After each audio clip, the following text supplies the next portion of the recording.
ദൈവം ഒരു തീരുമാനത്തിലെത്തിയിരിക്കുന്നു. ദൈവപുത്രനായ യേശു ക്രിസ്തു, ഇപ്പം ഞാൻ വിസ്തരിച്ചുകൊണ്ടിരുന്ന ക്രിസ്തു യേശു കാൽവരി ക്രൂശിൽ പരമയാഗമായി തീർന്നു. മനുഷ്യൻ ചെയ്ത സകല പാപത്തിനും കൊടുക്കേണ്ട വില, അതിന് ബൈബിൾ വിളിക്കുന്ന പേര് മറുവിലയെന്നാണ്, വീണ്ടെടുപ്പ് വിലയെന്നാണ്. അത് കൊടുക്കാൻ ഈ ഭൂമിയിൽ ഒരു മനുഷ്യനും, ഒരു മുതലാളിക്കും, ഒരു മതത്തിനും കഴിയേല. കാരണം ഒരു മനുഷ്യന്റെ ആത്മാവിന്റെ വില സർവ്വലോകത്തേക്കാൾ വിലയേറിയതാണ്. അത്രയും മൂല്യമുള്ള മനുഷ്യനെ വീണ്ടെടുക്കാൻ വഴിപാടുകൾക്കോ നേർച്ച കാഴ്ചകൾക്കോ ആശയങ്ങൾക്കോ ഇസങ്ങൾക്കോ ഒന്നും കഴിയേല. അതുകൊണ്ടാണ് ദൈവം തന്നെ ആ ദൗത്യം ഏറ്റെടുത്ത് ക്രൂശിൽ യേശുക്രിസ്തു മനുഷ്യന് മറുവിലയായിത്തീരുന്നു. ഇതൊക്കെ ഒരു ഭാഷയാണല്ലോ. ഞാൻ ഈ പറയുന്ന കാര്യങ്ങളൊക്കെ ഒരു പ്രഭാഷണത്തിൽ നിങ്ങളുടെ ശ്രദ്ധയിൽപ്പെടുത്താം എന്നുള്ളൂ. നിങ്ങൾ ഈ കാര്യത്തെക്കുറിച്ച് അറിയാൻ ആഗ്രഹിക്കുന്നെങ്കിൽ ഇരിക്കുന്ന കർത്തൃദാസന്മാരെയൊക്കെ സന്ധിക്കുക. നിങ്ങൾ ഈ വിഷയങ്ങൾ നോട്ട് ചെയ്തിട്ട് എനിക്ക് ഈ കാര്യത്തെക്കുറിച്ച് അറിയാൻ ആഗ്രഹമുണ്ടെന്ന് പറഞ്ഞ് ഇവരുമായിട്ട് ഇടപെടുക.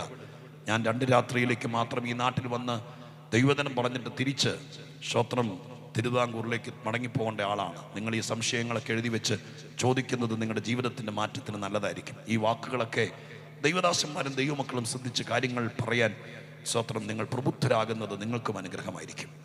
അപ്പം അങ്ങനെ യേശുക്രിസ്തുവിൻ്റെ കാൽവരി മരണത്തിൽ ആരെങ്കിലും ഒരാൾ ഈ ഭൂമിയിൽ വിശ്വസിക്കാൻ തയ്യാറായാൽ, ഞാൻ ചെയ്ത പാപങ്ങളുടെ പരിണിത ഫലമായിട്ടാണ് സ്തോത്രം ഞാൻ അനുഭവിക്കുന്ന പ്രയാസങ്ങൾ, നാളെ ഞാൻ എൻ്റെ മരണാനന്തരം അനുഭവിക്കേണ്ട നിത്യമായിരിക്കുന്ന നാശം, ഇതെല്ലാം എൻ്റെ പാപം കൊണ്ടാണ്. ഇതിനൊരു പരിഹാരമുണ്ടാകണം. അതിന് ഞാൻ ചെയ്യാവുന്നതൊക്കെ ചെയ്തു, പക്ഷെ മനസ്സിന് സ്വസ്ഥതയില്ലാത്തത് കൊണ്ട് എന്ത് ചെയ്യണമെന്നറിയാതിരിക്കുമ്പോൾ അതിനാണ് യേശുക്രിസ്തു ക്രൂശിൽ മരിച്ചത്. യേശുവിനെ ആരെങ്കിലും വിശ്വസിച്ച്, എങ്ങനെ വിശ്വസിക്കണം? എൻ്റെ പാപത്തിൻ്റെ പരിഹാരത്തിന് വേണ്ടിയിട്ടാണ് ഞാൻ ഇച്ചിരി നേരം മുമ്പ് പറഞ്ഞ രീതിയിൽ അതിഘോരമായി അങ്ങ് പീഡിപ്പിക്കപ്പെട്ടത്. അങ്ങനെ ചങ്കിലെ അവസാനത്തുള്ളി ചോര വരെ ഊറ്റി ഒഴിക്കപ്പെട്ടതെന്ന് വിശ്വസിക്കാൻ തയ്യാറായാൽ, അങ്ങനെ വിശ്വസിക്കുന്നവരെ സ്വർഗീയ കോടതി വെറുതെ വിടുന്നു. നമ്മുടെ കോടതി ഭാഷ പറയാം, സ്തോത്രം, കുറ്റവിമുക്തരാക്കുന്നു. അതേറ്റവും സന്തോഷകരമാണ്. ഈ റോമാലേഖനത്തിൻ്റെ ഒരു വ്യാഖ്യാതാവ് വ്യാഖ്യാനിച്ച ഒരാൾ എഴുതിയിരിക്കുന്ന ഒരു വാക്ക് ഞാൻ എൻ്റെ ഡയറിക്കുറിപ്പിൽ എഴുതി വെച്ചു. അദ്ദേഹം പറഞ്ഞിരിക്കുന്നത് ഇങ്ങനെയാണ്: ലോകം കേട്ട ഏറ്റവും പ്രധാനപ്പെട്ട ചില വാർത്തകളുണ്ട്. പേപ്പട്ടി വിഷത്തിന് മരുന്നില്ലാത്തൊരു കാലം ഉണ്ടായിരുന്നു. പേപ്പട്ടി കടിച്ചൊരു മനുഷ്യൻ പേപ്പട്ടി വിഷം കയറിയാൽ എൻ്റെ അടുക്കലേക്ക് ആർക്കും അടുക്കാൻ പറ്റില്ല. അടച്ചിട്ടിരിക്കുന്ന ഒരു മുറിക്കകത്ത് സ്തോത്രം പട്ടി കാണിക്കുന്നത് പോലെ ദാഹിച്ചാൽ വെള്ളം കുടിക്കാൻ പറ്റാതെ, വിശന്നാൽ ആഹാരം കഴിക്കാൻ പറ്റാതെ കുരച്ചും സ്തോത്രം ഛർദ്ദിച്ചും ഇഞ്ചിഞ്ചായി മരിക്കുകയായിരുന്നു. അന്ന് മരുന്നില്ലായിരുന്നു.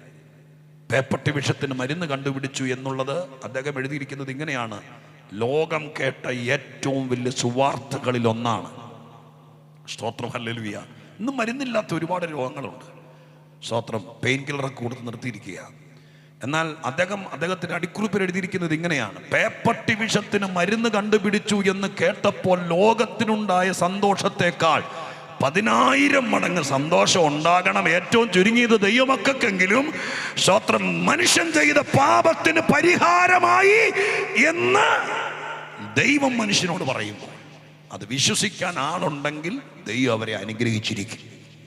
സ്തോത്രം. അത് വിശ്വസിക്കാൻ പറ്റാത്തത് കൊണ്ടും ചെയ്യാൻ പറ്റാത്തത് കൊണ്ടാണ് എല്ലാ ദിവസങ്ങളും നമ്മൾ ഭാവിയാണെന്ന് പറഞ്ഞ് നടക്കുന്നത്. എല്ലാ ആഴ്ചയിലും സ്തോത്രം. അതിന് പരിഹാരം വരുമ്പോൾ ദൈവം അതിന് മാറ്റം വരുത്തും. അതാണ് നീതീകരണം എന്ന ഭാഷയിൽ എഴുതപ്പെട്ടിരിക്കുന്നത്. അപ്പം ആ ദൗത്യം ലോകത്തെ അറിയിക്കാൻ വേണ്ടി ഏൽപ്പിച്ചത് പൗലോസിനെയാണ്. അദ്ദേഹം, ഞാൻ പറഞ്ഞ പോലെ മീഡിയ ഇല്ലാത്ത കാലത്ത് അദ്ദേഹം ഒരു കൈപ്പടയിൽ എഴുതി അന്നത്തെ പ്രമാദമായിരിക്കുന്നൊരു സഭ അത് ഏൽപ്പിക്കുകയാണ്. അതാണ് റോമാലേഖനം എന്ന ഈ ലേഖനം. അതിൻ്റെ ഉള്ളടക്കത്തിനകത്ത് ഒരുപാട് വിഷയങ്ങളുണ്ട്. സ്തോത്രം. ഈ ലേഖനത്തിൻ്റെ ആദ്യത്തെ 3 അധ്യായങ്ങൾ ആളുകളുടെ നടുവിൽ മനുഷ്യന് നീതീകരണം ആവശ്യമാണോ? ചില ആളുകൾ പറയും, ഞാൻ പറഞ്ഞല്ലോ തിരുവല്ല പ്രദേശത്താണ് ഞാൻ കർത്താവിൻ്റെ വേലയിലായിരിക്കുന്നത്. ഞാനൊരു സ്ഥലത്ത് പോയി യേശുക്രിസ്തുവിനെ കുറിച്ച് പറഞ്ഞു, പാപത്തെക്കുറിച്ചും പാപമോചനത്തെക്കുറിച്ചും പാപമോചകനെക്കുറിച്ചും പറഞ്ഞു. ഞാൻ അവിടെ ചെന്ന് വാദിക്കുന്നെന്ന് പറയാൻ തുടങ്ങിയത്. ഞാൻ പറയാൻ തുടങ്ങിയപ്പോൾ ആ ഗ്രഹനാഥൻ ആകാംക്ഷഭരിതനായി. അപ്പോൾ അദ്ദേഹത്തിനോട് പറഞ്ഞു, ഇരുന്ന് പറയാമോ? ഞാൻ സന്തോഷിച്ചു. കാരണം സുവിശേഷകർ ആരെങ്കിലും ഉണ്ടെങ്കിൽ അറിയാം, ഒരു വാതിൽ തുറന്ന് അകത്തേക്ക് ഇരുന്നത് കേൾക്കാൻ വേണ്ടി താല്പര്യം കാണിക്കുന്ന ആളുകൾ ചുരുക്കമാണ്. ഞാൻ സന്തോഷത്തോടെ ഇരുന്ന് പറയാമെന്ന് പറഞ്ഞ് ഇരുന്നു. ഒരു കസേര എടുത്തിട്ട് ഇരുന്നു. ഞാനൊരു 1.5 മണിക്കൂർ അദ്ദേഹത്തോട് ഇതിനെക്കുറിച്ച് പറഞ്ഞു. ഇതെല്ലാം പറഞ്ഞു. ആകാംക്ഷഭരിതൻ അദ്ദേഹം കേട്ടിരിക്കുക. പഞ്ചപുച്ഛമടക്കി ഇതെല്ലാം കഴിഞ്ഞപ്പോൾ അദ്ദേഹം എന്നോട് പറയുക, അയ്യോ ഇത് എന്നോടല്ലായിരുന്നു പറയേണ്ടത്, എൻ്റെ ഒരു അനിയനുണ്ട് കുടുംബകലഹം ഉണ്ടാക്കി കള്ളു കുടിച്ച് നടക്കുന്നത്, അവൻ്റെ അടുത്തായിരുന്നു പറയേണ്ടത്, എൻ്റെ അടുത്തല്ലായിരുന്നു എന്ന്. എന്നോട് ഒരുപാട് പേര് പറഞ്ഞിട്ടുണ്ട്, സ്തോത്രം, കൊല്ലക്കുടലിൽ സൂചി വിൽക്കാൻ വരണ്ടാന്ന്. എന്നും എൻ്റെ അർത്ഥം മനസ്സിലായോ? അപ്പൊ ചില ആളുകളുടെ വിചാരം ഇത് ചിലർക്ക് വേണ്ടി മാത്രമുള്ളതാണ്. ദൈവം പറഞ്ഞിരിക്കുന്നത് അങ്ങനെയല്ല. സ്തോത്രം, ഒരു വ്യത്യാസവും ഇല്ല. എല്ലാവരും പാപം ചെയ്ത് ദൈവദേശം നഷ്ടപ്പെടുത്തി എന്ന് പറയുമ്പോൾ ദൈവത്തിന്റെ ദൃഷ്ടിയിൽ ആദാമ്യവർഗം, മനുഷ്യവർഗം മുഴുവൻ, അതിന് രാഷ്ട്രീയമില്ല, പാർട്ടിയില്ല, ആണെന്നില്ല, പെണ്ണെന്നില്ല, മതമില്ല, ജാതിയില്ല, സമുദായമില്ല, മനുഷ്യൻ സകലരും പാപത്തിന്റെ കരാള പിടിയിലാണ്. അതിന്റെ പരിഹാരമാണ് ഞാൻ ഈ പറഞ്ഞുകൊണ്ടിരിക്കുന്നത്. അപ്പൊ ആരെങ്കിലും യേശുക്രിസ്തുവിനെ വിശ്വസിച്ച, ചില ആളുകൾ ചിലപ്പോൾ തിരിച്ചു ചോദിച്ചേക്കാം, ഞങ്ങൾക്ക് ഇതിന്റെ ആവശ്യമില്ല എന്ന് പറയുമെന്നുള്ള മുൻകരുതലോടെ പൗലോസ് എന്ന എഴുത്തുകാരൻ തനിക്ക് കിട്ടിയ ജ്ഞാനം കൊണ്ട് അദ്ദേഹം എഴുതുകയാണ്.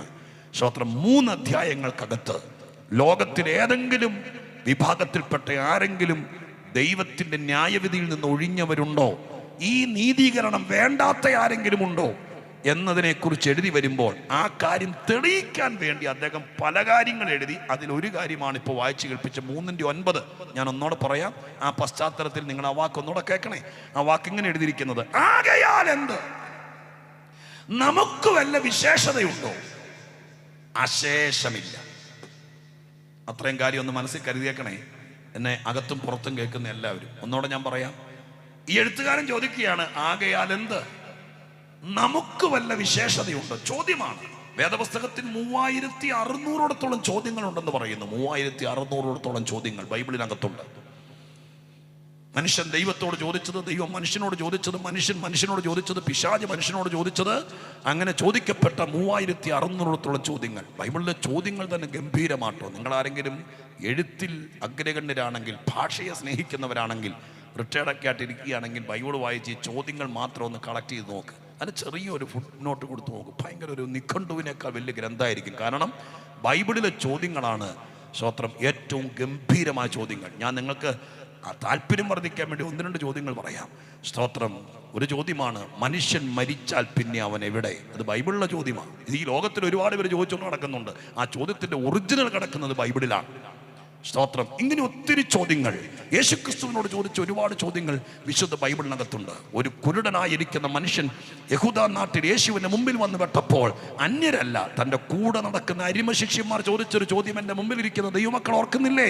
ഇവനോ ഇവന്റെ അമ്മയപ്പന്മാരോ പാപം ചെയ്തിട്ടാണോ ഇവൻ ഈ ഗതികേട് വന്നത്? ഈ ചോദ്യമൊക്കെ ലോകത്തിന് കൊടുക്കേണ്ട മറുപടിയാണ്. നമ്മൾ ഈ 666 ചുമന്ന പശുവൊക്കെ ഉണ്ടായെന്ന് പറഞ്ഞ് നടക്കുന്ന സമയം കൊണ്ട് ഈ ചോദ്യത്തിനൊക്കെ മറുപടി കൊടുത്താൽ ഈ നാട്ടുകാർ രക്ഷപ്പെട്ടേനെ. സ്തോത്രം, ഈ ചോദ്യത്തിനൊന്നും ലോകം മറുപടി കൊടുക്കുന്നില്ല.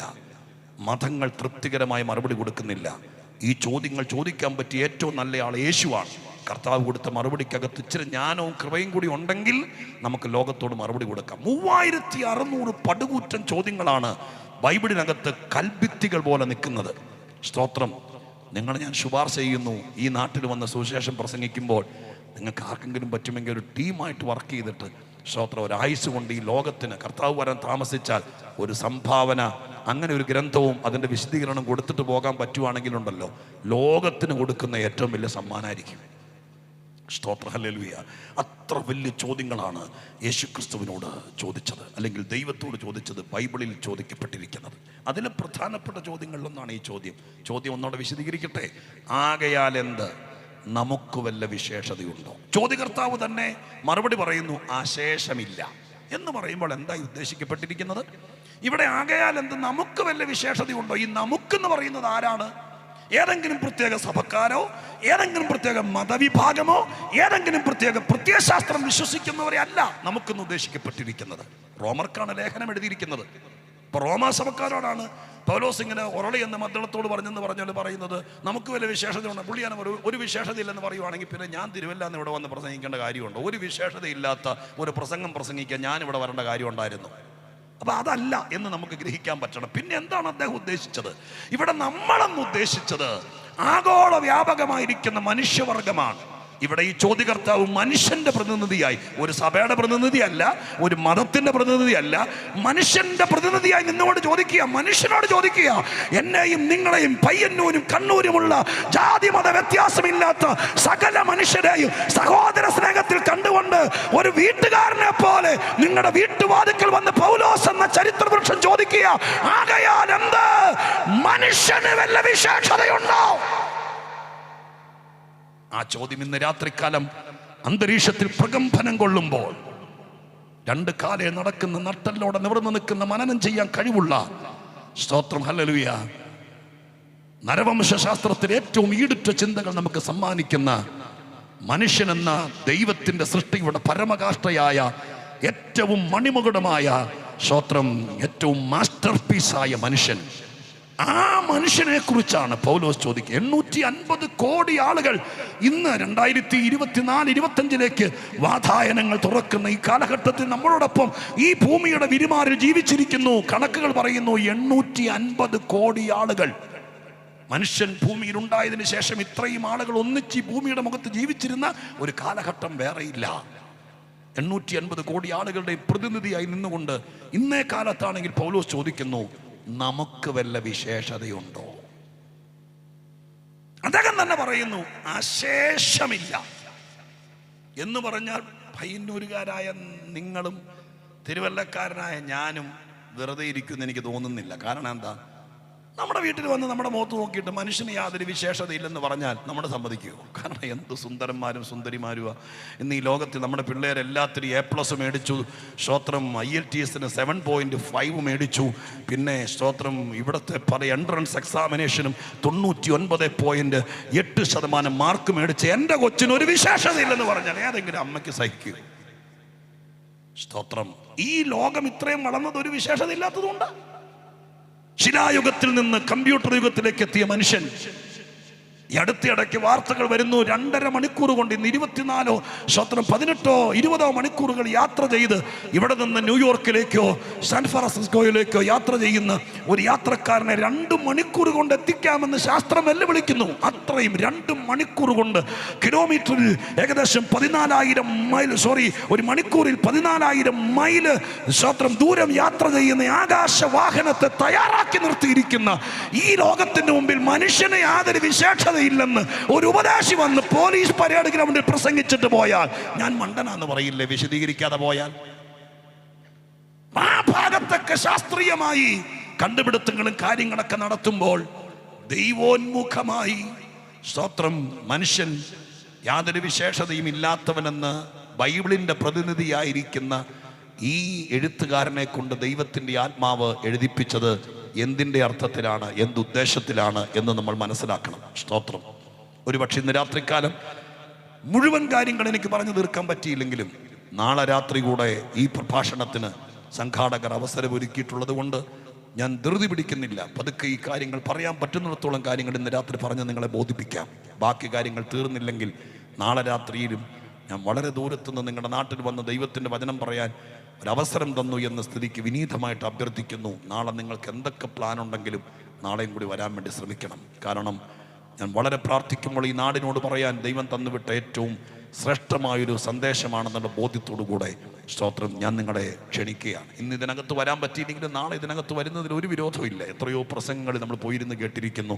നാളെ സ്തോത്രം നിങ്ങൾ വന്ന് കേൾക്കണം. ഞാൻ എൻ്റെ സമയകൃത്യതയ്ക്കകത്ത് ഈ ഭാഗം ഇന്ന് പറഞ്ഞ് അവസാനിപ്പിക്കാമെന്ന് എൻ്റെ പരമാവധി ഞാൻ അവസാനിപ്പിക്കാം. ബാക്കി ഭാഗങ്ങൾ അടുത്ത ദിവസത്തേക്ക് നമുക്ക് കൊണ്ടെത്തിക്കാൻ വേണ്ടി ശ്രമിക്കാം. എന്നെ കേൾക്കുന്ന പ്രിയപ്പെട്ടവരെ, അങ്ങനെ പറയുമ്പോൾ ഞാൻ എവിടെ നിന്ന് തുടങ്ങണം എന്നറിയോ? ആ ചോദ്യത്തിന് മറുപടി, ദൈവം മനുഷ്യനെ ഒരു വിശേഷത ഇല്ലാത്തവനായിട്ടായിരുന്നോ സൃഷ്ടിച്ചത്? അവിടെ നിന്ന് തുടങ്ങിയെങ്കിൽ ഈ ചോദ്യത്തിന് നിങ്ങളോട് തൃപ്തികരമായി മറുപടി പറയാൻ പറ്റുള്ളൂ. അതിന് ദൈവസൃഷ്ടിയെ വിശ്വസിക്കുന്ന ഒരു മനുഷ്യനും പറയത്തില്ല യാതൊരു വിശേഷതയില്ല. ചുമ്മാ പിള്ളേര് സ്തോത്രം വെക്കേഷൻ സമയത്ത് അടുക്കളയുടെ അപ്പുറം ഇരുന്നുകൊണ്ട് മണ്ണപ്പം ചുടുന്നത് പോലെ സ്വർഗത്തിലിരുന്ന് ബോറടിച്ചപ്പോൾ ദൈവം തമ്പുരാൻ്റെ കൈ പെരുത്തപ്പോൾ വന്ന് മണ്ണ് കൊണ്ട് ബൊമ്മയുണ്ടാക്കി ഊതി വീർപ്പിച്ച് ഹൈഡ്രജൻ ബലൂൺ പോലെ വീർപ്പിച്ച് വിട്ടതാണോ മനുഷ്യൻ? ഈ എൻ്റെ മുമ്പിലിരിക്കുന്നത് നിങ്ങൾ തലയാട്ടുന്ന പോലും ഇല്ലല്ലോ ദൈവമേ. സ്തോത്രം. അങ്ങനെയാണോ നമ്മളെ സൃഷ്ടിച്ചത്? അല്ല. സ്തോത്രം. വേദപുസ്തകം നമ്മളെ പഠിപ്പിക്കുന്ന സൃഷ്ടിപ്പിനെ കുറിച്ച് ഊഹാപോഹങ്ങളല്ല, കൃത്യമായ രൂപരേഖ വിശുദ്ധ ബൈബിള് മാത്രമാണ് തരുന്നത്. അത് ഓർത്ത് ബൈബിളിനെ ഓർത്ത് ഞങ്ങൾ ദൈവത്തിന് സ്തോത്രം ചെയ്യുന്നു. മറ്റതൊക്കെ ഊഹങ്ങളും കാര്യങ്ങളും പറയാം. കൃത്യമായൊരു ചരിത്രരേഖ സ്തോത്രം വിശുദ്ധ ബൈബിളാണ് നൽകുന്നത്. മറ്റു തര ആശയങ്ങൾക്ക് തന്നെ സ്തോത്രം ഏറ്റക്കുറച്ചിലുണ്ട്, സംശയങ്ങളുണ്ട്, തർക്കങ്ങളുണ്ട്. ബൈബിൾ ആ കാര്യത്തെക്കുറിച്ച് കൃത്യമായി പറയും. മനുഷ്യനെ സൃഷ്ടിക്കുമ്പോൾ സ്വർഗത്തിലും ദൈവം ഇറങ്ങി വന്ന് നിലത്തെ പൊടി കൊണ്ട് മനുഷ്യനെ സൃഷ്ടിച്ചനന്തരം മൂക്കിൽ ജീവശ്വാസം ഊതി അവൻ ജീവനുള്ള ദേഹിയായി തീർന്നു എന്ന് എഴുതിയിരിക്കുന്നത്. ആ വാക്ക് എന്നെ കേൾക്കുന്ന ശ്രോതാക്കൾ ശ്രദ്ധിക്കണം. ജീവനുള്ള ദേഹി എന്ന് എഴുതിയിരിക്കുന്നത്. ദേഹി, മനുഷ്യനെ ദൈവം സൃഷ്ടിക്കുമ്പോൾ 3 ഭാഗമായിട്ടാണ് സൃഷ്ടിച്ചത്. 3 ഭാഗങ്ങളുടെ സംയോജനമാണ് മനുഷ്യൻ. ഒറ്റയാളാണ് മനുഷ്യൻ, പക്ഷെ 3 ഭാഗങ്ങളുടെ സംയോജനമാണ്. ആത്മാവ്, ദേഹം, ദേഹി എന്നിങ്ങനെ 3 ഭാഗമാണ്. സ്തോത്രം. ഇതിൽ ദേഹി എന്ന ഭാഗം മനുഷ്യന്റെ ജ്ഞാനവും വിവേകവും തീരുമാനവും ഒക്കെ എടുക്കാൻ പറ്റുന്ന നമ്മുടെ മനസ്സെന്ന് പൊതുവിൽ നമ്മൾ പറയില്ലേ. നമുക്കറിയുന്ന ഭാഷ പറയണമല്ലോ. ഞാൻ ബൈബിളിലെ ഭാഷ പറഞ്ഞ് നിങ്ങളെ ബുദ്ധിമുട്ടിക്കുന്നതിനേക്കാൾ നമുക്ക് മനസ്സിലാകുന്നതാണെങ്കിലും നമുക്ക് നാട്ടുഭാഷ പറയണം. മനസ്സെന്ന് പറയുന്നത് അതൊരു മാന്ത്രിക പേടകം പോലെയാണ്. മനസ്സാണ് മനുഷ്യനെ ഇതുവരെ കൊണ്ടെത്തിച്ചത്. ഇന്ന് രാത്രി നിങ്ങളിവിടെ യോഗത്തിന് വന്നതും നോട്ടീസ് കിട്ടിയിട്ട് വരാമെന്ന് പാസ്റ്ററോട് പറഞ്ഞിട്ട് വരാതിരുന്നതും രണ്ടും മനസ്സിൻ്റെ കാരണം കൊണ്ടാണ്. നിങ്ങളിവിടെ വന്നത് നിങ്ങൾക്ക് മനസ്സുണ്ടായിരുന്നു, വരാതിരുന്നത് മനസ്സില്ലായിരുന്നു. അത്രയേ ഉള്ളൂ. സ്തോത്രം. മനസ്സുണ്ടെങ്കിൽ എന്തും നടക്കും. മനസ്സാണ് നമ്മളെ നിയന്ത്രിക്കുന്നത്, മനസ്സാണ് നടത്തുന്നത്. മൂക്കിലേക്ക് ജീവശ്വാസം ഊതിയപ്പോൾ സ്തോത്രം മനുഷ്യൻ ജീവനുള്ള ദേഹിയായി തീർന്നു. അവിടെ മറ്റൊരു ഭാഷാപ്രയോഗം ഇങ്ങനെയാണ്: ദൈവത്തിന്റെ സദൃശ്യത്തിനും സ്വരൂപത്തിനും മനുഷ്യനെ സൃഷ്ടിച്ചു എന്നതാണ് സൃഷ്ടിപ്പിനെ കുറിച്ചുള്ള ഏറ്റവും ഹൈലൈറ്റ്. എന്താണ് ദൈവത്തിന്റെ സദൃശ്യം, സ്വരൂപം എന്ന് പറയുന്നത്? ഞാൻ ഈ നിൽക്കുന്നത് പോലെ മുടിവെട്ടി, മൂക്ക്, ശ്രോത്രം, നാക്ക്, ചെവി, കണ്ണ് എന്ന രീതിയിൽ 5.25 6 അടി പൊക്കത്തിൽ അങ്ങനെ നിൽക്കുന്നു എന്നൊരു ആശയത്തിലല്ല. മറിച്ച് അവിടെ എഴുതിയിരിക്കുന്നത് ദൈവത്തിന്റെ ഓൺ ഇമേജ് എന്ന് പറയുമ്പോൾ എന്താ? ദൈവത്തിന്റെ പേഴ്സണാലിറ്റി. പേഴ്സണാലിറ്റി എന്ന് പറഞ്ഞാൽ എന്താ? നമ്മൾ പറയില്ലേ അവൻ അപ്പൻ്റെ അതേ സ്വഭാവം. ആ പേഴ്സണാലിറ്റി ഇന്ന് ശാസ്ത്രീയമായി തെളിയിക്കപ്പെട്ടിരിക്കുന്നു. ജീനുകളിലൂടെ, ഹോർമോൺസുകളിലൂടെയൊക്കെ ആ ജനിതക ഘടന കൈമാറുന്നു എന്നതുപോലെ മഹാദൈവം മൂക്കിലേക്ക് ജീവശ്വാസം ഊതിയപ്പോൾ ദൈവത്തിൻ്റെ പേഴ്സണാലിറ്റി മനുഷ്യന് കൊടുത്തു. പേഴ്സണാലിറ്റി എന്ന് പറഞ്ഞാൽ എന്താ? ഇതൊക്കെ ഓരോ രാത്രി ക്ലാസ് പോലെ പറയേണ്ടതാണ് കേട്ടോ. അതുകൊണ്ടാണ് ഞാൻ പറഞ്ഞത് ഈ ദൈവദാസന്മാരോട് ഈ വക കാര്യങ്ങളൊക്കെ ചോദിക്കണം. സ്തോത്രം. എന്താണ് ദൈവത്തിൻ്റെ പേഴ്സണാലിറ്റി? പേഴ്സണാലിറ്റിക്കകത്ത് എന്താ അടങ്ങിയിരിക്കുന്നത്? പേഴ്സണാലിറ്റിക്കകത്താണ് തീരുമാനമെടുക്കാനുള്ള ശേഷി. സ്തോത്രം. ഏത് വേണം ഏത് വേണ്ട എന്ന് തീരുമാനിക്കാനുള്ള കരുത്ത്, ശരിയും തെറ്റും തിരിച്ചറിയാനുള്ള കഴിവ്, ഇതെല്ലാം ഇരിക്കുന്ന പേഴ്സണാലിറ്റിക്കകത്താണ്. ഇന്ന് രാത്രി നിങ്ങൾക്ക് പേഴ്സണാലിറ്റി ഉണ്ടോ ഇല്ലയോ എന്ന് എങ്ങനെ അറിയുന്നത്? നിങ്ങളൊരു വാക്ക് പറഞ്ഞാൽ അത് മാറാതിരിക്കണം, അല്ലേ? ദൈവം തമ്പുരാനെ കുറിച്ച് എന്താ എഴുതിയിരിക്കുന്നത്? അവൻ ഊവ എന്ന് പറഞ്ഞാൽ ഊവ എന്ന് പറഞ്ഞ പേഴ്സണാലിറ്റി ഉള്ള ദൈവമാണ്. രാവിലെ ഒന്ന് പറയും, വൈകുന്നേരം മാറ്റി പറയുകയല്ല. ഇവിടെ വെച്ച് അയ്യോ ഞാൻ പാപിയാണേ, ഇതൊക്കെ നല്ലതാണേ, ഈ പറഞ്ഞ പോലെ ഞാൻ കേട്ടിട്ടില്ലേ എന്ന് പറയുകയും വീട്ടിലേക്ക് ചെല്ലുമ്പോൾ ആരെങ്കിലും കാണുമ്പോൾ നയം മാറുകയും ചെയ്യുന്നത് നിങ്ങളുടെ കുറ്റമല്ല. അതാണ് എൻ്റെ പ്രസംഗത്തിൻ്റെ കാതലായ കാര്യം. സ്തോത്രം. ഭയങ്കര വിശേഷതയിൽ സൃഷ്ടിച്ചിട്ട് വിശേഷത ഇല്ലാതായി പോയി എന്ന് പറഞ്ഞില്ലേ? സ്തോത്രം. അതിൻ്റെ കാരണം ഇതാണ്. ഇപ്പോൾ തീരുമാനമെടുക്കാൻ കഴിവില്ല. ഏത് വിഷയത്തിൽ നമുക്കല്ലാത്ത കാര്യത്തിലൊക്കെ തീരുമാനം എടുക്കാൻ കഴിവുണ്ട്. പക്ഷെ ആത്മീക വിഷയം വരുമ്പോൾ എത്രയോ പേരെ ഞാൻ കണ്ടിരിക്കുന്നു, എൻ്റെ കയ്യെ പിടിച്ച് കരഞ്ഞുകൊണ്ട് പറഞ്ഞു, എൻ്റെ പാസ്റ്ററേ ഇതാണ് സത്യമെന്ന് എനിക്കറിയാം, അയ്യോ ഇങ്ങനെ ആരും പറഞ്ഞിട്ടില്ല, സ്തോത്രം, അങ്ങേ ദൈവമാണ് അയച്ചത് എന്നൊക്കെ പറഞ്ഞ് ചാച്ചനൊരു കാര്യം ചെയ്യേ, എന്നോട് പറയണ്ട, സ്തോത്രം, ദൈവത്തോട് പറ, എന്നിട്ട് ആ തീരുമാനത്തിൽ ഉറച്ചു നിൽക്ക് എന്ന് പറയുമ്പോൾ സ്തോത്രം അവിടെ വരുമ്പോൾ ആള് വളയുന്നു. കാരണം എന്താ? സ്തോത്രം. ആത്മീക വിഷയത്തിൽ സത്യമാണെന്നറിഞ്ഞിട്ടും ഇതാണ് ശരിയെന്നറിഞ്ഞിട്ടും ഞാൻ ഈ ചെയ്യുന്നത് ശരിയല്ലെന്നറിഞ്ഞിട്ടും ഇതൊക്കെ ചോരത്തിളപ്പിന്റെ മാത്രം പ്രത്യാഘാതമാണെന്നറിഞ്ഞിട്ടും അത് മനസാക്ഷിക്ക് ബോധ്യപ്പെട്ടിട്ടും അതല്ല എന്ന് പറഞ്ഞ് ഉറച്ചൊരു തീരുമാനമെടുക്കാൻ കരുത്തനായിട്ട് സൃഷ്ടിച്ച മനുഷ്യൻ ഇന്ന് തീരുമാനമെടുക്കാൻ പറ്റുന്നില്ല. അതുകൊണ്ടാണ് ദൈവത്തിന്റെ വചനം പറഞ്ഞത് വിശേഷത പോയി. അല്ലാതെ ഒരു കുഴപ്പമില്ല. ഇംഗ്ലീഷ് സംസാരിക്കും, ഫ്രഞ്ച് സംസാരിക്കും. ആതിഥേയത്വ മര്യാദ എന്ന് പറഞ്ഞാൽ അധികമാണ്. ആഹാര രീതി എന്ന് പറഞ്ഞാൽ എന്ത് ശ്രേഷ്ഠമാണെന്നറിയോ? സ്തോത്രം. വസ്ത്രധാരണം എന്ന് പറഞ്ഞാൽ എത്ര സുന്ദരമാണ്. വീട്, കാറ്, സൗകര്യമൊക്കെ ശരിയാണ്. പക്ഷെ എന്താ കാര്യം എന്നറിയാമോ? സ്തോത്രം, ഹല്ലേലൂയ. സ്വർഗമുണ്ടെന്ന് പറയുമ്പോൾ, നിത്യത ഉണ്ടെന്ന് പറയുമ്പോൾ, യേശു മടങ്ങി വരുമെന്ന് പറയുമ്പോൾ, കാരണ സഹിതം ആ കാര്യം മനസാക്ഷിക്ക് ബോധ്യപ്പെടുമ്പോൾ ആരെയും ബ്രെയിൻ വാഷ് ചെയ്യുന്നില്ല, ആരെയും കണ്ണട ചിരുട്ടാക്കുന്നില്ല. ഇത് പറ്റിക്കലിന്റെ മാർഗമല്ല. ഇത് മനസാക്ഷിക്ക് ബോധ്യം വരുന്ന, ബുദ്ധിക്ക് തെളിവായി വരുന്ന കാര്യമാണ്. അങ്ങനെ ബുദ്ധിക്ക് ബോധ്യം വന്നാൽ ഞങ്ങളൊക്കെ രക്ഷപ്പെട്ട എങ്ങനെയെന്നറിയാമോ? അന്ന് ദൈവത്തിന്റെ മഹാദയ കൊണ്ട് ഇന്ന് ഞാനിത് പ്രസംഗിക്കുമ്പോൾ 1000 സ്തോത്രം പറഞ്ഞുകൊണ്ട് ഞാൻ പറയുന്നു. സ്തോത്രം, ഹല്ലേലൂയ.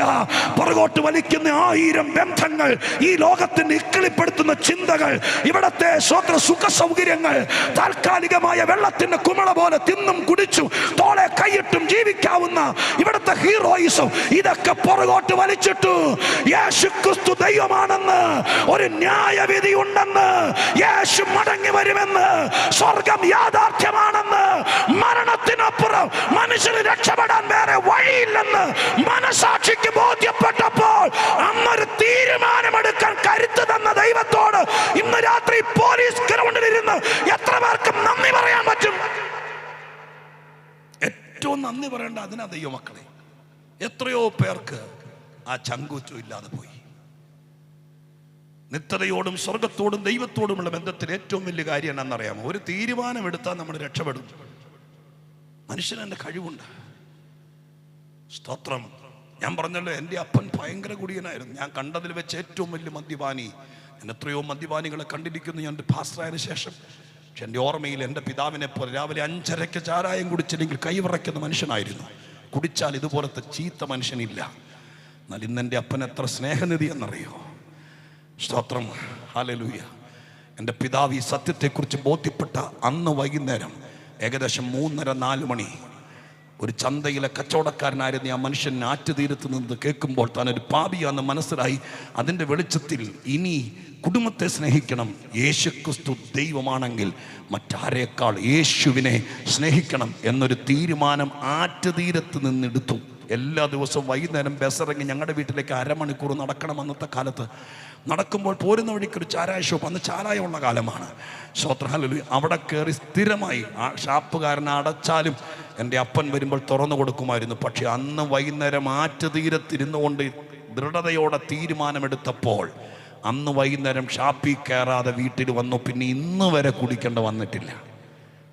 എത്രയോ പേരാ കുടിക്കേണ്ട സമയമാകുമ്പോഴേക്കും ചവച്ച് പിന്നെ 4 നാരങ്ങ പിഴിഞ്ഞൊരു ഡബിൾ സോഡയും കൂടി മേടിച്ച് ഒഴിച്ച് ആ കലി തീർക്കാൻ വേണ്ടി, മറ്റത് കുടിക്കാൻ പറ്റിയല്ലോ സ്തോത്രം, അതുകൊണ്ട് ഇത് വലിച്ചു കുടിച്ച് എന്തെല്ലാം സ്തോത്രം തകൃതിമ ചെയ്യുന്നു. ഞാൻ നിങ്ങളോട് പറയാം, ദൈവം മനുഷ്യന് തന്ന ഏറ്റവും വലിയ കഴിവാണ് തീരുമാനമെടുക്കാനുള്ള കഴിവ്. ഹല്ലേലൂയ. ഇന്ന് രാത്രി ഞാൻ എൻ്റെ ജീവിതം മടക്കി പിടിക്കും. ഞാൻ എൻ്റെ കുടുംബത്തെ സ്നേഹിക്കും. ഞാൻ ദൈവത്തിന് വേണ്ടി ജീവിക്കും. സ്തോത്രം, എൻ്റെ പാപ വഴികളിൽ നിന്ന് വിട്ടുതിരിയും. ഞാൻ ദൈവത്തെയും സ്തോത്രം തിരിച്ചറിഞ്ഞ് ദൈവത്തിനായി നിൽക്കുമെന്ന് നിങ്ങൾ ഇരിക്കുന്ന സ്ഥലത്തൊരു തീരുമാനമെടുക്കാൻ തയ്യാറായാൽ, വടക്കൻ മലബാറിലെ ക്രൈസ്തവ സഭകൾ ഒരുമിച്ച് ചേർന്ന് അനുഗ്രഹീതമായ സുവിശേഷ യോഗം നടത്തുന്നതുകൊണ്ട് ഞാൻ ആദ്യം പറഞ്ഞതുപോലെ ദൈവം ഇവിടെയുണ്ട്, പരിശുദ്ധാത്മാവ് ഇവിടെയുണ്ട്. നിങ്ങൾ തീരുമാനമെടുക്കാൻ തയ്യാറായാൽ നിങ്ങളുടെ തീരുമാനത്തെ മാനിക്കാനും ഉറപ്പിക്കാനും നിങ്ങളുടെ പേഴ്സണാലിറ്റി മടക്കി തരാനും സ്വർഗത്തിലെ ദൈവം വിശ്വസ്തനാണ്. ആ ദൈവം നിങ്ങളെ സഹായിക്കാതിരിക്കുകയില്ല. ഹല്ലേലൂയ. ആ തീരുമാനമെടുക്കാനുള്ള കരുത്തും കഴിവുമൊക്കെ ദൈവമായ കർത്താവ് മനുഷ്യന് കൊടുത്തു. ഇനി ഞാൻ വേറൊരു കാര്യം കൂടി പറഞ്ഞ് ഇന്ന് നിർത്താം. സ്തോത്രം, ബാക്കി കാര്യങ്ങൾ നാളെ രാത്രിയിലേക്ക് മാറ്റിവെക്കാം. കേൾക്കണേ. സ്തോത്രം, ഹല്ലേലൂയ. വിശുദ്ധ ബൈബിളിനകത്ത് യേശുക്രിസ്തു ലോകത്തിൽ വന്ന കാലം 2000 വർഷങ്ങൾക്ക് മുമ്പ്, അതൊരു ചരിത്ര സംഭവമാണ്. ഇത് ക്രിസ്മസ് മാസം കൂടിയാണല്ലോ. സ്തോത്രം, യേശു ഈ ലോകത്തിൽ വന്നു എന്നത് അംഗീകരിക്കപ്പെട്ട കാര്യമാണ്. സ്തോത്രം. യേശു ലോകത്തിൽ വന്ന കാലമാണ് ലോക ചരിത്രത്തിലെ തങ്കരേഖാങ്കിതമായ കാലഘട്ടം. ഒത്തിരി ചരിത്രകാരന്മാരും മഹാരഥന്മാരും ലോകത്തിൽ വന്നിട്ടുണ്ട്. എന്താണ് അങ്ങനെ ഞാൻ എടുത്തു പറയാൻ കാരണം? വേദപുസ്തകം പഠിപ്പിക്കുന്നു, മാറാ രോഗങ്ങൾ മരുന്നുകൂടാതെ സൗഖ്യമാക്കപ്പെട്ട കാലമാണ് യേശു ഈ ഭൂമിയിൽ ഉണ്ടായിരുന്ന കാലം. ദുരാത്മാക്കൾ, അശുദ്ധാത്മാക്കൾ, ഊഹാപോഹമല്ല, ഉമ്മാക്കി കഥയല്ല, വിശുദ്ധ ബൈബിളിൽ പഠിപ്പിക്കുന്നു. സ്തോത്രം, അതിന് ശാസ്ത്രം പല പേരുകളിൽ വിളിക്കപ്പെടുന്നുവെങ്കിലും പരമാർത്ഥവും യാഥാർത്ഥ്യമാണ്. 6000 ഭൂതങ്ങളൊക്കെ തേനീച്ചക്കൂട് പോലെ ഒരു മനുഷ്യൻ്റെ അകത്ത് കുടിവാസം കൊണ്ടപ്പോൾ, സ്തോത്രം, ചൂരവടി പ്രയോഗിക്കാതെ മറ്റൊന്നും ചെയ്യാതെ മുടിക്കുത്തിന് പിടിച്ച് വലിക്കാതെ നിലത്തിട്ട് ചവിട്ടാതെ ദൈവത്തിൻ്റെ അധികാര സീമയ്ക്കകത്ത് നിന്നുകൊണ്ട് അവനെ വിട്ടുപോകണമെന്ന് പറഞ്ഞപ്പോൾ 6000 ഭൂതങ്ങൾ ഒരുമിച്ച് വിട്ടുപോയി. അതുപോലെ മനുഷ്യൻ സ്വതന്ത്രമായൊരു കാലം ലോകത്തിൽ വേറെയില്ല. ശവക്കോട്ടയിലേക്ക് കൊണ്ടുപോകുന്ന അമ്മയുടെ ഏക മകനെ സെമിത്തേരിയിൽ എത്തുന്നതിനേക്കാൾ മുമ്പ് ശവമഞ്ചം പിടിച്ചു നിർത്തി ശവപ്പെട്ടിക്കകത്ത് നിന്ന് വെള്ള പുതപ്പിച്ച് മൂക്കിൽ പഞ്ഞി വെച്ച് കൊണ്ടുപോകുന്ന, സ്തോത്രം, മൃതശരീരത്തെ കൈപിടിച്ചുയർത്തിയ കാലം, അതുപോലത്തെ ഒരു കാലം വേറെയില്ല. സ്തോത്രം. അതുകൊണ്ട് യേശു ലോകത്തിലുണ്ടായിരുന്ന കാലം സുവർണ കാലമാണ്. ആ കാലഘട്ടത്തിൽ അത്ഭുതങ്ങൾ മാത്രമല്ല നടന്നത്, മനുഷ്യന് വേണ്ടി യേശു പറഞ്ഞതുപോലെ ലോകത്തിൽ ആരും പറഞ്ഞിട്ടില്ല. ഞാൻ 3 തെളിവുകൾ പറഞ്ഞുകൊണ്ട് ഇന്ന് രാത്രി അവസാനിപ്പിക്കാൻ നിങ്ങൾക്ക് വേണ്ടി പ്രാർത്ഥിച്ച് ബാക്കി നമുക്ക് നാളെ തുടരാം. സ്തോത്രം. നിങ്ങൾ കേൾക്കൂ. 3 പ്രത്യേക സമയങ്ങളിൽ മനുഷ്യന്റെ വിശേഷതയെക്കുറിച്ച് യേശു വിശുദ്ധ ബൈബിളിൽ സുവിശേഷത്തിൽ പറഞ്ഞിട്ടുണ്ട്. ഒന്നാമത്തത് വിശുദ്ധ മത്തായിയുടെ സുവിശേഷം 6-ാം അധ്യായത്തിന് 26-ാം വാക്യത്തിലാണ്. അവിടെ പറയുന്നത് ഇങ്ങനെയാണ്. സ്തോത്രം. സാധാരണക്കാരായിരിക്കുന്ന ആളുകൾ ഇതുപോലെ സന്ധ്യ മയങ്ങുന്ന നേരത്ത് അവർ, സ്തോത്രം, വീടുകളിലേക്ക് മടങ്ങിപ്പോകാനൊക്കെ ഒരുങ്ങുന്ന സമയത്ത്, വായിക്കണമെന്നില്ല, ഞാൻ പറഞ്ഞു വിടാം, ഇനി വായിക്കാൻ നമുക്ക് നേരമില്ല. 6:26 നിങ്ങൾ ശ്രദ്ധിക്കുന്നവർ ശ്രദ്ധിച്ചാൽ മതി, അല്ലാത്തവർ സ്തോത്രം ഈ വാക്കുകൾ നിങ്ങൾ മനസ്സിൽ കരുതുക. 6:26 വിശുദ്ധ മത്തായി. അവിടെ എഴുതിയിരിക്കുന്നത് ഇങ്ങനെയാണ്: ആകാശത്തിലെ പറവകളെ നോക്ക്, അവ വിതയ്ക്കുന്നില്ല, കൊയ്യുന്നില്ല, കളപ്പുരയിൽ കൂട്ടിവെക്കുന്നില്ല. ചരിത്ര പ്രസിദ്ധമായിരിക്കുന്നൊരു വാക്കാണ്. എന്നിട്ട് യേശു പറയുന്നു, ആകാശത്തിലെ പറവകളെക്കാൾ നിങ്ങൾ എത്ര വിശേഷതയുള്ളവരാണ്. നമ്മുടെ പ്രസംഗ വിഷയം മനുഷ്യൻ്റെ വിശേഷത പോയതെങ്ങനെ, നഷ്ടപ്പെട്ട വിശേഷത മടക്കി കിട്ടാൻ എന്തെങ്കിലും വഴിയുണ്ടോ? ഇതാണ് ഇന്ന് രാത്രി നിങ്ങളോട് പറഞ്ഞിട്ട് നിങ്ങൾക്ക് വേണ്ടി പ്രാർത്ഥിച്ചു പോകാൻ ദൈവം എന്നെ പ്രേരിപ്പിച്ചിരിക്കുന്നത്. യേശു ഇവിടെ വന്നിട്ട് നിങ്ങളെല്ലാവരും കൊള്ളരാത്തവരാണ്, ഒരു കാലത്തും രക്ഷപ്പെടുകയില്ല, സ്തോത്രം, എൻ്റെ പ്രതീക്ഷ നഷ്ടപ്പെടുത്തി എന്ന് പറഞ്ഞ് താടിക്കും കൈയും കൊടുത്ത് കുറെ സ്റ്റേറ്റ്മെൻറ്റ് ഇറക്കി നിരാശപ്പെട്ട് കലിതുള്ളി തിരിച്ചുപോയ ഒരു കർമ്മവീരനല്ല. പിന്നെയോ ആ കാലഘട്ടത്തിൽ പകലന്തിയോളം പണിയെടുത്ത് കഷ്ടപ്പെട്ട് പ്രയാസപ്പെട്ട് മടങ്ങിപ്പോകുന്ന ആളുകളെ നോക്കിയിട്ട് പറഞ്ഞു, ആകാശപ്പറവകൾ വിതയ്ക്കുന്നില്ല, കൊയ്യുന്നില്ല, വയലിലെ താമരകൾ നൂക്കുന്നില്ല, അവയേക്കാൾ വിശേഷപ്പെട്ടവനാണ് മനുഷ്യൻ. ഇന്ന് രാത്രി യേശുവിനെ പോലെ മനുഷ്യന്റെ ഇത്ര വിശേഷത പറയുന്ന ലോകത്തിൽ ആരെങ്കിലും ഉണ്ടെങ്കിൽ നിങ്ങളുടെ മനസ്സാക്ഷിയുടെ കോടതിയിൽ നിങ്ങൾ തന്നെ വിസ്തരിക്കുക, മറുപടി കണ്ടെത്തുക. മനുഷ്യനെ വിശേഷതയുള്ളവനായി കാണുന്നത്. മറ്റൊരു സന്ദർഭത്തിൽ കർത്താവായ യേശു ക്രിസ്തു യഹൂദന്റെ പള്ളിയിൽ സിനഗോഗ് എന്ന് വിളിക്കപ്പെടും, സ്തോത്രം, കൊച്ചു ലോക്കൽ, സ്തോത്രം, അവർ ഒന്നിച്ചു കൂടുന്ന ശബത്ത് ദിവസങ്ങളിൽ അവരുടെ ന്യായപ്രമാണം വായിക്കാനും കർമ്മങ്ങൾ ചെയ്യാനും വേണ്ടി, അല്ലെങ്കിൽ ആചാരങ്ങൾക്ക് വേണ്ടി ഒരുമിച്ച് കൂടുന്ന സ്ഥലമാണ്. ദേവാലയം ഒന്നേ ഉള്ളത് യെരൂശലേമിലാണ്. സ്തോത്രം. സിനഗോഗുകൾ പ്രാദേശികമായിട്ട് 100 കണക്കിനുണ്ട്. ഒരിക്കൽ യേശു ക്രിസ്തു അവരുടെ സിനഗോഗിൽ ചെല്ലുമ്പോൾ കൈ വരണ്ടിരിക്കുന്ന ഒരു മനുഷ്യനെ കണ്ടു. എന്നെ ഒന്ന് ശ്രദ്ധിക്കണം, 3-4 മിനിറ്റും കൂടി കേട്ടോ. കൈ വരണ്ടിരിക്കുന്ന ഒരു മനുഷ്യൻ അയോഗ്യനാണ്. ഒരു മനുഷ്യൻ്റെ കൈ പോയാൽ ജീവിതം പോയില്ലേ, കൈ വരണ്ടിരിക്കുക. ഈ മനുഷ്യനെ കണ്ടു. ആരും അവിടെ നാളുകളായിട്ട് വരുന്നവരാണ്. ഒരു ദേവാലയമാണ്, സ്തോത്രം, അത്ഭുതങ്ങളും പ്രതീക്ഷിക്കുന്ന സ്ഥലമാണ്, ദൈവമുള്ള സ്ഥലമാണ്. പക്ഷേ നാളുകളായിട്ട് ഈ മനുഷ്യൻ്റെ കൈ വരണ്ട് വന്നിട്ടും അവർക്കൊന്നും ചെയ്യാനില്ല, അവിടുത്തെ കർമ്മങ്ങൾക്കൊന്നും ചെയ്യാനില്ല. ഭാഗ്യവശാൽ ദൈവമായ ക്രിസ്തു ഒരിക്കൽ ആ പള്ളിയിൽ വന്നു. അയ്യോ, സ്തോത്ര, പള്ളിയിൽ വന്നപ്പോൾ സ്തോത്രം, കർത്താവ് ബാക്കി ആരെയും ശ്രദ്ധിച്ചില്ല, ആ മനുഷ്യനെ കണ്ടു. യഹൂദന്മാരുടെ വസ്ത്രധാരണം നിങ്ങൾ പടത്തിനെങ്കിലും കണ്ടിട്ടുണ്ടല്ലോ. നമ്മുടെ സഹോദരിമാരൊക്കെ വീടുകളിൽ ധരിക്കുന്ന, അടുക്കളയിൽ ധരിക്കുന്ന പോലത്തെ നീളം കുപ്പായം, നൈറ്റി എന്ന് നമ്മൾ പറയുന്ന പോലത്തെ, അതുപോലത്തെ ഒരു വലിയ വിശാലമായിരിക്കുന്ന 8 മീറ്റർ തുണി കൊണ്ട് ധരിക്കുന്ന ഒരു നീളം കുപ്പായമാണ് യഹൂദന്മാർ സാധാരണ ധരിക്കുന്നത്. വലിയ സ്തോത്രം സ്ലീവാണ്. അതിനകത്ത് വയ്യാത്തൊരു കൈ അദ്ദേഹം യഹൂദനൊരു പ്രത്യേകതയുണ്ട്, അതിൻ്റെ ബലഹീനത ആരെങ്കിലും കാണിക്കില്ല, കാരണം ഒരു ദൈവശാപമാണെന്നുള്ള തോന്നൽ അവൻ്റെ അകത്തുണ്ട്. ആരും കാണാതെ നാളുകൾ കൊണ്ട് നടക്കുകയാണ് ഈ വരണ്ട കൈ. അഗ്നിജ്വാലക്കത്ത കണ്ണുള്ള കർത്താവ് പള്ളിക്കകത്ത് വന്ന അന്ന് ഞാനൊരു സ്നേഹത്തോടെ പറയട്ടെ, എന്നോട് പിണങ്ങരുത്, നിങ്ങൾ പോവുകയാണെങ്കിൽ യേശു വരുന്ന പള്ളിയിൽ പോകണം. അയ്യോ, ഞാനൊരു സ്തോത്രം പറയുമെന്ന് വിചാരിച്ചു. സ്തോത്രം, എൻ്റെ പൊന്നു പാസ്റ്റർ, എവിടെയെങ്കിലും പോയി ജീവിക്കട്ടെന്നല്ല, കാരണം അങ്ങനെ പോയെങ്കിലും എന്തെങ്കിലും ഗുണമുണ്ടാവുള്ളൂ. യേശു വന്ന് സ്തോത്രം വന്നപ്പോൾ യേശു ആ ബലഹീന മനുഷ്യനെ കണ്ടു. 100 കണക്കിന് ആളുകൾ ഇതുപോലെ ഇരിക്കുന്നതിനിടയിൽ ആരെയും കാണാതെ ഒളിച്ചു വെച്ചിരിക്കുന്നവൻ്റെ ബലഹീനമായിരിക്കുന്ന വരണ്ട കൈ കണ്ടിട്ട് യേശു പറഞ്ഞു, ആ സ്തോത്രം ഇടയിലിരിക്കുന്ന മനുഷ്യൻ സ്തോത്രം എഴുന്നേറ്റ് നിൽക്കാൻ പറഞ്ഞു. അയ്യോ, അവൻ നാണം കെട്ടുപോയി. കാരണം സ്തോത്രം അവന് മനസ്സിലായി ആരെയും കാണാതെ കൊണ്ടു നടന്നവൻ്റെ ബലഹീനത. സ്തോത്രം ഈ പുതുതായി വന്നിരിക്കുന്ന യേശു ദൈവമാണെന്നും യഹൂദൻ വിശ്വസിക്കുന്നില്ലല്ലോ. സ്തോത്രം എഴുന്നേറ്റ് നിൽക്കാൻ പറഞ്ഞു. റബ്ബിയാണെന്നറിയാം. എഴുന്നേറ്റ് നിന്നു. എഴുന്നേറ്റ് നിൽക്കുമ്പോഴും അദ്ദേഹത്തിൻ്റെ കൈ ആരും കാണാതെ ഒതുക്കി വെച്ചിരിക്കുക. പെട്ടെന്ന് യേശു പറഞ്ഞു, ആ കൈ ആ സ്ത്രീവങ്ങ് മാറ്റിയിട്ട് കൈ ഇങ്ങ് നീട്ട്.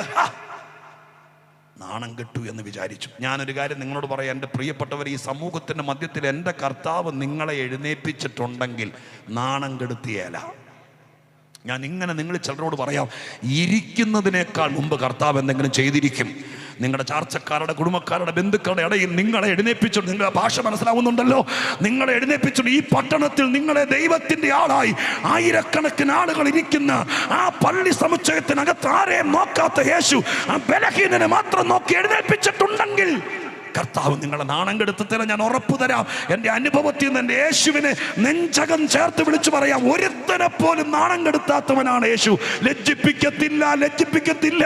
നിങ്ങൾ ഏത് വിഭാഗക്കാരനാണെങ്കിലും, പാപിനിയായ സ്ത്രീയെയും 5 ഭർത്താക്കന്മാരുടെ കൂടെ ജീവിച്ചവളെയും കല്ലെറിഞ്ഞ് കൊല്ലാൻ വേണ്ടി യഹൂദന്മാർ കൊണ്ടുവന്ന പാപിയായ വ്യഭിചാരിണിയായ സ്ത്രീയെയും ലജ്ജിപ്പിക്കാതെ അവളെ രക്ഷിക്കാൻ മനസ്സ് കാണിച്ച മഹാദൈവമാണ് യേശു ക്രിസ്തു. അതുകൊണ്ട് ഞാൻ പറയാം, നിങ്ങളോട് യേശു എന്തെങ്കിലും പറഞ്ഞാൽ അനുസരിക്കൂ. നിങ്ങളെ ലജ്ജിപ്പിക്കത്തില്ല, ഒരു കാലത്തും ലജ്ജിപ്പിക്കുകയില്ല. കൈ ആ മനുഷ്യൻ നീട്ടി, വരണ്ട് ചുരുണ്ടിരിക്കുന്ന കൈ. യേശു ആ കൈ സൗഖ്യമാക്കി, നിവർത്തി, സുന്ദരമായൊരു കൈ കിട്ടി. അയാൾ ഇരുന്നു. അപ്പോൾ അവിടെയുള്ള ആളുകളങ്ങ് വഴക്കുണ്ടാക്കി. യഹൂദന്റെ പ്രോട്ടോകോൾ അനുസരിച്ച് ശബത്ത് ദിവസത്തിൽ ഇതൊന്നും ചെയ്യാൻ പാടില്ല. യേശുവിനോട് വഴക്കുണ്ടാക്കി. ഇന്നത്തെ ദിവസമാണ് അതൊക്കെ ചെയ്യുന്നത്, വേറെ ദിവസം വരാൻ വയ്യല്ലേ? അപ്പൊ യേശു പറഞ്ഞൊരു മറുപടി ഉണ്ട്. എന്താണെന്നറിയാമോ?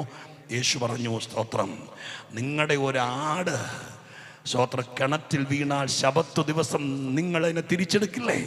4 കാലും വാലുമുള്ളൊരു മൃഗം കിണറ്റിൽ വീണാൽ നിങ്ങളതിനകത്ത് കൊട്ട കെട്ടിയോ കയറ് കെട്ടിയോ ശബത്ത് ദിവസത്തിൽ പുറത്തെടുക്കുമെങ്കിൽ ഞാൻ എൻ്റെ സദൃശത്തിലും സ്വരൂപത്തിലും സൃഷ്ടിച്ച മനുഷ്യൻ സ്തോത്ര കഴിഞ്ഞ നാളുകൾ നിങ്ങളുടെ പള്ളിക്കകത്ത് കൈവരണ്ട് വന്നിട്ട് നിങ്ങൾക്കൊരു ദണ്ണമില്ലായിരുന്നു. ഞാൻ ദൈവമാണ്. എൻ്റെ സൃഷ്ടിയായ എൻ്റെ സദൃശത്തിൽ സൃഷ്ടിച്ച എൻ്റെ പൊന്നോമന മകൻ അവൻ വരണ്ടിരിക്കുന്നത് കാണുമ്പോൾ ഈ ലോകത്തിൽ ആർക്കും ദണ്ണമില്ലെങ്കിലും സൃഷ്ടാവിന് ദണ്ണമുണ്ട്. അതുകൊണ്ട് ഇന്ന് രാത്രി ഞാൻ ഉറക്കെ പറയുന്നു, നിങ്ങൾ ആരാണെങ്കിലും നിങ്ങളെ നോക്കി നിങ്ങൾ വരണ്ടു പോയത്, നിങ്ങൾ ഞെരുങ്ങിപ്പോയത്, നിങ്ങളുടെ തല കുനിഞ്ഞത്, നിങ്ങൾ നിന്നാ ഭാരം കൊണ്ട് ഏതോ വിഷയത്തിൽ കരയുന്നത്, അതിൻ്റെ പുറകിൽ ഏറ്റവും സങ്കടപ്പെടുന്നത് സൃഷ്ടാവായ ദൈവമാണ്, പെറ്റമ്മയേക്കാൾ. അതുകൊണ്ട് ഇന്ന് രാത്രി ആരോടോ എൻ്റെ ദൈവത്തിൻ്റെ അഗാധ സ്നേഹം പറയുന്നു. നീ അവിടെ ഇരുന്നു കൊണ്ട് യേശുവേ എന്നൊന്ന് വിളിക്ക്. കർത്താവ് നിന്റെ അടുക്കൽ വരട്ടെ. നിന്റെ മനസ്സ് മാറട്ടെ. നീ മരിക്കണ്ട, ആത്മഹത്യ ചെയ്യണ്ട, നീ നാട് വിട്ടു പോകണ്ട, നീ എല്ലാവരുടെ ഇടയിൽ നാണം കെട്ടു എന്ന് പറയണ്ട, എല്ലാവർക്കും സുന്ദര ജീവിതം കൊടുത്തു ഞാൻ ഒറ്റപ്പെട്ടു എന്ന് പറയണ്ട. യേശു സ്നേഹത്തിന്റെ മൂർത്തിയാണ്. അവൻ നിന്നെ തേടിയാണ് ഈ യോഗം വെച്ചത്. സ്വർഗം അത് ചെയ്യാതിരിക്കില്ല. പള്ളിക്കകത്ത് യേശു പറഞ്ഞു, എനിക്ക് 4 കാലെ കൊണ്ട് നടക്കുന്ന, നിങ്ങൾ കയറ് കെട്ടിക്കൊണ്ട് നടക്കുന്ന ആടിനേക്കാൾ വിശേഷതയുള്ളവനാണ് ഞാൻ സൃഷ്ടിച്ച മനുഷ്യൻ. അവസാനമായി കർത്താവായ യേശു ക്രിസ്തു ലൂക്കോസിന്റെ സുവിശേഷം 12-ാം അധ്യായം സ്തോത്രം അതിൻ്റെ 7-ാമത്തെ വാക്യത്തിനകത്ത്, യഹൂദ്യ നാട്ടിലൊരു അന്തിച്ചന്ത, വൈകുന്നേരമാകുമ്പോൾ കൂലിപ്പണിക്ക് പോയിട്ട് മടങ്ങി വരുന്ന ആളുകൾ, പകലന്തിയോളം വയലേലകളിൽ പണിയെടുക്കുന്നവർ, മലമടക്കളിൽ പണിയെടുക്കുന്നവർ, കടലിൽ പോയി മുക്കുവന്മാർ, വല വീശുന്നവർ, പണിയെടുത്ത് സൂര്യാസ്തമനത്തിന് മുമ്പ് വീട്ടിലേക്ക് പോകാൻ വേണ്ടിയിട്ട്, അതാണ് യഹൂദന്റെ മര്യാദ. സ്തോത്രം. സൂര്യൻ അസ്തമിക്കുന്നതിനൊക്കെ മുമ്പ് കടകളൊക്കെ അടയ്ക്കും അവിടുത്തെ മധ്യപൂർവ്വ ദേശത്ത് അന്നേക്കാലത്ത്. വൈകുന്നേരം പോകുമ്പോൾ അന്തിച്ചന്ത, പഴയ പയ്യന്നൂർക്കാർക്ക് ഓർമ്മയുണ്ടായിരിക്കും, ഇന്നത്തെ പല സൂപ്പർ മാർക്കറ്റുകളില്ലാത്ത, നിയോൺ ലാമ്പുകളും സൗകര്യങ്ങളും ഒന്നും ഇല്ലാത്ത, സ്തോത്രം 9 മണി 10 മണി വരെയും 1 മണി വരെയും ഹോട്ടലുകൾ തുറന്നു വെക്കാത്ത പഴയ കാലം. അന്തിച്ചന്തയിൽ വന്ന് കാര്യങ്ങളൊക്കെ വാങ്ങിച്ചുകൊണ്ടിരിക്കുമ്പോൾ അവിടെ ഒരു മനുഷ്യൻ കുരികിലിനെ വിൽക്കുന്നു. സ്തോത്രം. സന്ധ്യയ്ക്ക് മുമ്പ് വിറ്റിട്ട് പോകാൻ വേണ്ടി നിങ്ങൾ കണ്ടിട്ടില്ലേ? സ്തോത്രം. സൗജന്യമായിട്ട് വിൽക്കുകയാണ്. അവിടെ എഴുതിയിരിക്കുന്നു 2 കാശിന് 5 കുരികിലിനെ വിൽക്കുന്നു. കണക്ക് കൂട്ടിയിട്ട് ഒന്നും പിടികിട്ടുന്നില്ല. അപ്പോൾ ഒരു കുരിലിന് എത്ര കാശാണെന്ന് ചോദിച്ചു കഴിഞ്ഞാൽ വലിയ കാൽക്കുലേറ്റർ കണക്ക് കൂട്ടാൻ സമ്മതിക്കുകയില്ല. അയാൾ സൗജന്യമായിട്ട് ഓഫർ കൊടുക്കുക. ഇന്ന് ഓഫറിൻ്റെ കാലമാണല്ലോ. അങ്ങനെ വാരിക്കൊടുക്കുക. സ്തോത്ര ഹല്ലേലൂയ. അങ്ങനെ 5-ാമത്തെ കുരുകില് സൗജന്യമായിട്ട് ഓഫറായി കൊടുക്കുക. അങ്ങനെ വിറ്റുകൊണ്ടിരിക്കുന്നത് യേശു കണ്ടപ്പോൾ വേർപ്പിൻ്റെ മണമുള്ള മണ്ണിനോട് മല്ലടിച്ചിട്ട് വന്ന മനുഷ്യനോട് അവരോട് ആരോടെന്നില്ലാതെ യേശു പറഞ്ഞു, അധ്വാനിച്ച് കഷ്ടപ്പെട്ട് സ്വോത്രം ഉള്ളൊരുങ്ങി നിൽക്കുന്ന മനുഷ്യനോട് പറഞ്ഞു, ഈ മനുഷ്യൻ വിൽക്കുന്ന കുരികിലിനെ കണ്ടോ? സ്വോത്രം 2 കാശിന് 5 കുരികിലിനെ വിൽക്കുന്നു. ഈ വിൽക്കുന്ന കുരികളിൽ ഒരു കുരുകൽ അതിൽ സൗജന്യമായി കൊടുക്കുന്നത് എങ്ങനെയെങ്കിലും വീട്ടിൽ പോകാൻ വിറ്റു തീർക്കാൻ വേണ്ടി. ആ കുരികിലിനേക്കാൾ കൊച്ചു പക്ഷിയാണത്. അതിനേക്കാൾ എത്രയോ വിശേഷതയുള്ളവരാണ് വയർത്ത് കുളിച്ച് പണിയെടുത്ത് വന്ന് നിൽക്കുന്ന നിങ്ങൾ. ഞാനിവിടെ അവസാനിപ്പിക്കട്ടെ പ്രിയപ്പെട്ടവരെ, ബാക്കി ഞാൻ നാളെ രാത്രി പറയാം. നിങ്ങൾ വരാതിരിക്കരുത്. സ്തോത്രം. ഞാൻ സ്നേഹത്തോടെ പറയാം, മനുഷ്യനെ വിശേഷതയുള്ളവനായി കാണുന്ന ഒരു ദൈവമുണ്ട്. നിങ്ങളുടെ വീട്ടുകാർ നിങ്ങളെക്കുറിച്ച് കുറ്റം പറഞ്ഞ്, നിങ്ങളുടെ കൊച്ചിന് 4 മാർക്ക് കുറഞ്ഞപ്പോൾ പരിഹസിച്ച്, സ്തോത്രം, നിങ്ങളുടെ ഇടപെടൽ ഏതോ വീഴ്ച വന്നപ്പോൾ അല്പം തെറ്റുപറ്റിയപ്പോൾ എല്ലാം കൂടി ആകപ്പാടെ ആക്രോശിച്ച് ഒറ്റപ്പെടുത്തി മൂലയിൽ ഒതുക്കിയിട്ടുണ്ടെങ്കിൽ നിങ്ങൾക്ക് വേണ്ടി മാത്രമായിരിക്കും കർത്താവ്. നിങ്ങളുടെ വിശേഷത മടക്കിത്തരാൻ സ്വർഗം ഒരുക്കിയ ഒരു വേദിയായിരിക്കും 11ാമത്തെ ഈ സമൂഹത്തിൻ്റെ ഐക്യ കൺവെൻഷൻ. ദൈവം ഒരു തീരുമാനത്തിലെത്തിയിരിക്കുന്നു.